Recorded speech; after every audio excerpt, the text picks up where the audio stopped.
اور خاص طور پہ جو نالج اکانومی کے پروجیکٹس ہیں جو کہ ایجوکیشن سے ریلیٹڈ ہیں،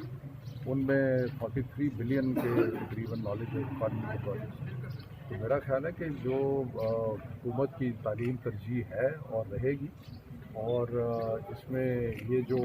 پہلے بات ہو رہی تھی کہ جی پتہ نہیں کتنے کٹ لگ گئے، ایسی بات ہی نہیں ہے۔ جبکہ صاحب 103 ارب روپے ایچ ای سی نے مانگے تھے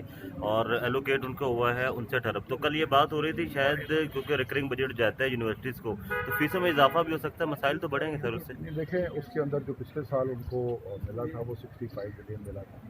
باقی انہوں نے جو مانگا تھا وہ 130 تھا، 103 تھا۔ لیکن وہ تو دیکھیں ایک نارمل پریکٹس ہوتی ہے گورنمنٹ کے اندر کہ آپ زیادہ مانگتے ہیں اور وہ آپ کو فائنانس والے جو ہیں وہ کٹ لگا کے تھوڑا دیتے ہیں، تو یہ تو کوئی لیکن ترجیح حکومت کی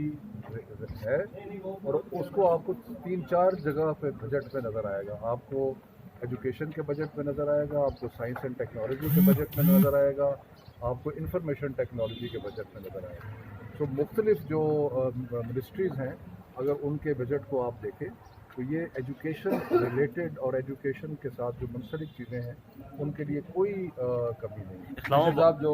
وزیر اعظم ہاؤس میں یونیورسٹی بدلی تھی وہ اور نئے جو کیمپس ہیں ان پہ کل چیئرمین ایچ ای سی نے کہا ہے کہ کیونکہ بجٹ میں کٹ لگ گیا تو یہ نئے بننے مشکل ہو جائے گا، تو آپ کے اس پہ کیا دیکھیں جو پروجیکٹ ہے پی ایم ہاؤس یونیورسٹی کا وہ اب سائنس اینڈ ٹیکنالوجی کو ہینڈ اوور ہو گیا ہے، وہ ہماری منسٹری کے پاس نہیں ہے، لیکن میرا خیال ہے کہ یہ اس کے اندر ضرور کام ہوگا، اور اس کا چارٹر تیار ہو گیا، چارٹر بلکہ اب نیشنل اسمبلی پہنچ گیا، تو انشاءاللہ اس پہ کام ہوگا۔ اسلام آباد میں سر جو اسکولز ہیں ان میں بڑی آپ نے دیکھا ہر سال جو ہے داخلوں کا بڑا ایشو بنتا ہے، تو اس کے لیے کوئی خصوصی بجٹ مختص کیا گیا، نئے اسکول بنانے جا رہے ہیں اسلام آباد میں؟ ہم انتہائی کوشش کر رہے ہیں کہ جو رش ہے نا اسلام آباد میں ایڈمیشن کا،